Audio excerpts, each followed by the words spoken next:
The Martinez family mansion had always felt familiar in a way I couldn't explain. Even as a child, visiting my grandparents for mandatory Sunday dinners, I'd find myself pausing in certain hallways, overcome by déjà vu. The curve of the grand staircase, the way sunlight fell through the stained glass windows in the library, the peculiar echo of footsteps in the east wing. It all resonated with something deep in my memory. "Elena, stop dawdling," grandmother would snap, catching me running my fingers along the mahogany wainscoting. "A lady doesn't touch the walls." But I couldn't help it. The house called to me, like it held secrets I was meant to discover. Now, at 35, standing in that same foyer with my adopted son Michael's hand in mine, I finally understood why. "Mrs. Harrison," the housekeeper's voice pulled me from my thoughts. "Your grandparents are waiting in the study." I squeezed Michael's hand reassuringly. At 6 years old, he was already too perceptive, picking up on the tension thrumming through the house. "It's okay, Mio," I whispered. "Remember what we talked about?"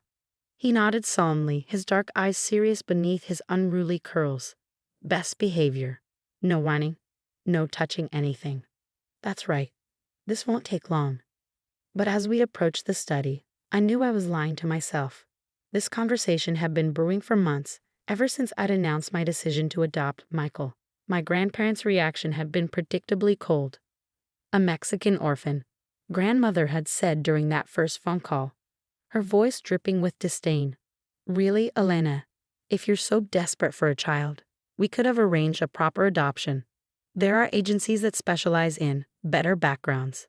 I'd ended that call abruptly, but the comments kept coming. Subtle digs during family events, pointed remarks about bloodlines and heritage, casual mentions of other potential heirs who had real claims to the Martinez fortune.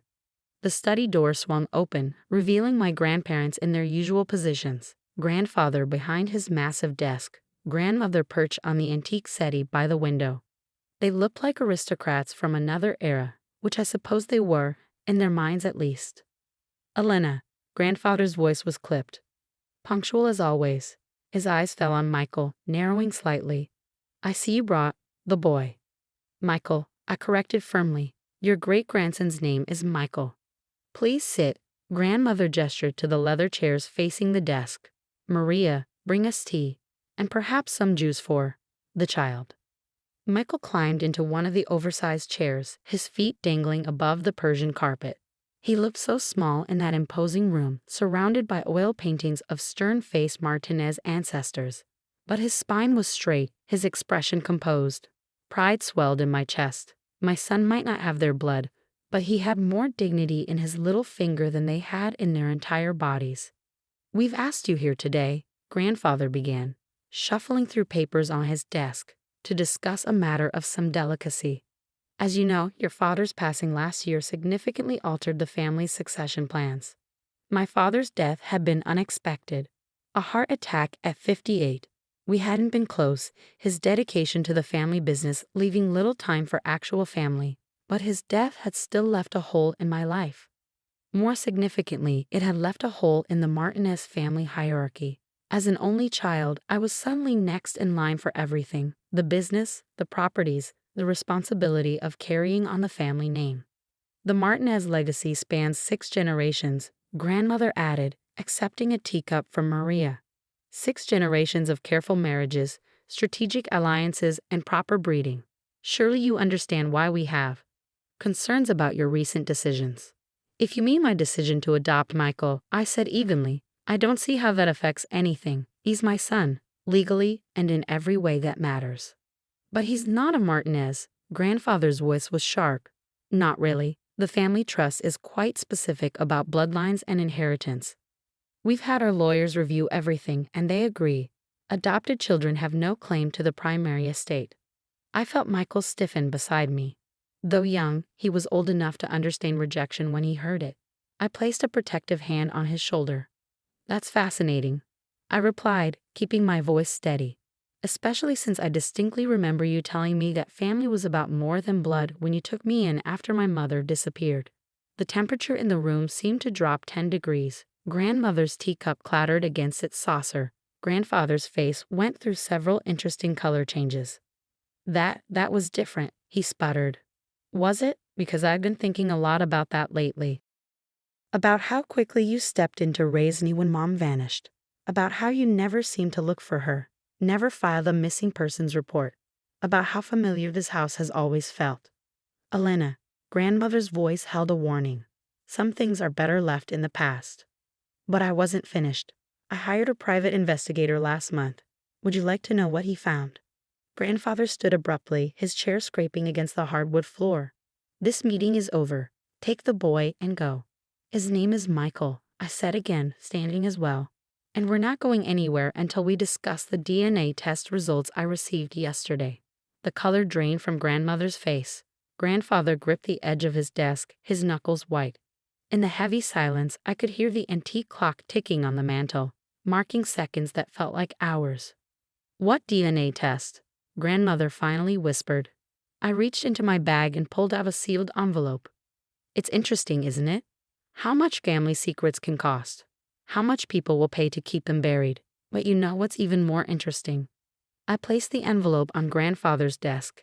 How much truth can reveal itself through simple genetics? Mammy? Michael's voice was small, uncertain. Can we go home now? Soon, Mio, I promised, not taking my eyes off my grandparents. First, we need to hear a story. A story about a young maid who worked in this house 29 years ago. A maid who caught the attention of the family's only son. A maid who disappeared shortly after giving birth to a baby girl. Grandmother's teacup slipped from her trembling fingers, shattering on the hardwood floor. The sound echoed through the study like a gunshot. Her name was Isabella Ramirez. I continued, my voice steady despite the thunder of my heart. She was 16 when she started working here, 17 when she caught my father's eye, 18 when she disappeared. You have no proof. Grandfather's voice was hoarse. These are wild accusations. I opened the envelope, spreading its contents across his desk. Birth records from St. Mary's Hospital. Police reports that were mysteriously never filed. Bank transfers to an account in Mexico. And DNA results showing that Isabella Ramirez was my biological mother. Michael watched wide-eyed as papers scattered across the polished mahogany. He might not understand everything happening, but he knew this moment was important. What did you do to her? I asked, finally voicing the question that had haunted me for decades. Grandmother stood shakily, smoothing her silk dress with trembling hands. We did what was necessary. For the family. For you. For me? I laughed bitterly. You sent my mother away, erased her existence, and raised me as your granddaughter. All for me. Your father was engaged to Margaret Wellington. Grandfather snapped. The merger between our companies would have secured the Martinez empire for generations. We couldn't let some maid's indiscretion ruin everything. Indiscretion? The word tasted like poison. I was a baby, a human being, not some scandal to be covered up. We give you everything, grandmother insisted. The best schools, the finest clothes, a place in society. If people had known the truth. If people had known the truth? What? That the great Martinez family wasn't as pure as they pretended. That your precious son got a teenage maid pregnant and you paid to make her disappear. Grandfather slumped in his chair, suddenly looking every one of his 78 years. We paid her well. Set her up with a new life in Mexico. She agreed never to contact you. Did she agree, or did you threaten her? The silence that followed was answer enough. How much?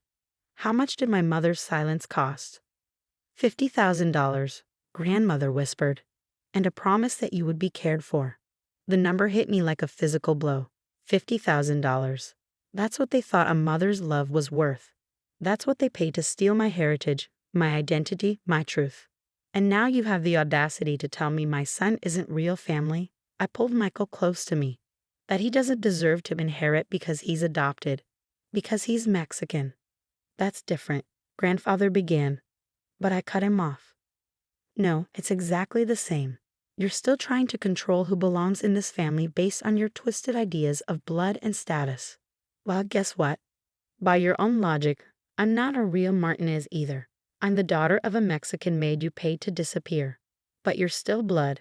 Grandmother protested. Still our great-granddaughter. And Michael is still my son, I shot back. My child, whom I chose to love, just as you chose to raise me. Or was that just about protecting your precious reputation? I pulled another document from my bag, this one fresh from my lawyer's office. I'm not just here about the DNA test. I've spent the last month digging through property records, trying to understand why this house always felt so familiar. Grandfather's face went ashen. Elena, imagine my surprise when I discovered that this mansion wasn't built by Martinez's money at all. It was inherited through marriage, specifically through my grandmother's side of the family, the Ramirez side. I spread out the property records, yellowed with age but clear in their implications. Isabella Ramirez wasn't just any maid. She was the granddaughter of the original house staff, whose family had served here for generations. She grew up in the servants' quarters, playing in these halls just like I did. That's why everything feels familiar. This house is in my blood, but not the way you thought. Grandmother sank back onto the settee, her composure finally cracking. How did you find all this? Property records are public, and old servants talk, especially when someone asks the right questions. Maria? I called out, knowing the housekeeper was listening from a hallway. Would you join us, please? Maria entered, her gray hair neat under her cap, her spine straight despite her years. She'd been here as long as I could remember, always watching, always silent. Until now. I knew Isabella, she said quietly, helped raise her after her parents died. Watched her grow up in these halls, and I watched them send her away when she needed us most. You knew. Grandmother's voice was barely a whisper. All these years. We all knew, Maria replied. The whole staff knew. We kept your secrets, protected your lies, but we never forgot. I took Michael's hand, drawing strength from his presence. So here's what's going to happen. You're going to sign over control of the family trust to me, not as your granddaughter, but as Isabella Ramirez's daughter, the rightful heir to both sides of this legacy. And if we refuse, grandfather's attempt at defiance was weakened by the tremor in his voice. Then everything comes out. The pregnancy, the cover-up, the payoff. I wonder how the board of directors would react to learning that their chairman engineered the disappearance of a teenage girl, or that the great Martinez family fortune is built on stolen inheritance and buried secrets. The grandfather clock in the corner chimed the hour, its deep tones reverberating through the heavy silence. Finally, grandfather reached for his pen. What will you do? Grandmother asked as he began signing the papers my lawyer had prepared. With the business, the house, everything. I looked down at Michael, who had been watching the entire scene with quiet dignity. I'm going to build something new, something honest, a legacy that doesn't depend on lies and shame. The next few weeks were a whirlwind of legal meetings and financial transitions. My grandparents retired to their villa in Spain, their carefully constructed world of privilege and pretense crumbling around them. The family business underwent a transformation, with new policies emphasizing transparency and ethical practices. But the real work was personal. With Maria's help and my investigators' contacts, I finally tracked down Isabella Ramirez. She was living in a small town outside Mexico City, teaching at a local school. The woman who opened the door to my knock had my eyes, my smile, and 29 years of pain etched into her face. Elena, she whispered, reaching out to touch my cheek, as if she couldn't believe I was real. Mom, I replied, the word feeling both foreign and deeply right on my tongue. We spent hours talking, crying, sharing the stories of our separated lives. She told me about growing up in this very house, about falling in love with my father despite knowing it was forbidden, about being given an impossible choice. They said you would have a better life without me, she explained, tears rolling down her cheeks. That you would be educated, privileged, protected. I was so young, so scared. I convinced myself they were right. They weren't, I said firmly, holding her hand. No privilege is worth losing your mother. When I introduced her to Michael, she wept again, this time with joy. My grandson, she said in Spanish, gathering him into her arms. Mi nieto precioso. Michael, who had been learning Spanish since I adopted him, replied shyly, Hola, abuela. The Martinez mansion has changed now. The stern portraits of past patriarchs have been replaced with photographs showing the true history of the house, including pictures of the generations of staff who kept it running. The servants' quarters have been converted into a community center, offering education and support to immigrant families. Isabella, my mother, splits her time between Mexico and here, teaching Spanish and sharing stories about the house's history. Michael adores her, soaking up the language and culture that should have been my birthright. Last week, we hosted a family dinner in the formal dining room. But instead of the cold, hierarchical affairs I remember from childhood, this one was warm and loud and real. Maria and the other staff sat with us as equals. My mother's laughter rang through the halls. Michael ran around the table, no longer constrained by rules about proper behavior. "Mommy," he asked later that night as I tucked him into bed, "are we a normal family now?" I thought about our unconventional household, the adopted son, the long-lost mother, the staff-turned-family, all the hidden stories finally brought into the light. "No, Mio," I replied, kissing his forehead. "We're not normal. We're real, and that's much better." The next morning, I found my mother in the library, running her fingers along the same mahogany wainscoting that had always drawn me. "I used to do this too," she said, smiling at the memory. "The house remembers, even when people try to forget." "Did you ever think you'd be back here?" I asked, joining her by the window. "Never," she admitted. "But life has a way of bringing truth to light. Your son taught me that." I raised an eyebrow. "How so?" "Because you chose him with love, just as I chose to have you. The Martinezes never understood that family isn't about blood or status or inheritance. It's about love, about choice, about seeing the truth in each other's hearts." As if summoned by our conversation, Michael appeared in the doorway, proudly carrying a book of Spanish stories Maria had given him. "Abuela," he called out, "will you read with me?" My mother's face lit up with joy. "Of course, my amor. Come, sit with us." As I watched them settle onto the window seat, sunlight streaming through the stained glass and casting rainbow patterns across their faces, I finally understood why this house had always called to me. It wasn't just the physical structure that felt familiar. It was the echoes of love, of belonging, of truth that had been buried but never forgotten. The Martinez family legacy didn't end with my revelation. It was reborn, transformed into something stronger and more beautiful than mere bloodlines could create. In the end, the greatest inheritance wasn't the money or the property or the family name. It was the courage to choose love over pretense, truth over tradition, and real family over rigid rules about who belongs and who doesn't. Every Sunday now, we still have family dinners in the big house. But instead of cold silence and careful manners, the rooms ring with laughter, with stories in English and Spanish, with the sound of children running through halls that once echoed only with whispered secrets. And in these moments, I look at my chosen son and my found mother, at the family we've built from the ashes of lies. And I know that some inheritances are worth more than all the Martinez millions combined. They say home is where the heart is. But sometimes, home is also where the truth finally breaks free, where long-buried love resurfaces, and where new stories begin. In the end, that's the only legacy worth passing on.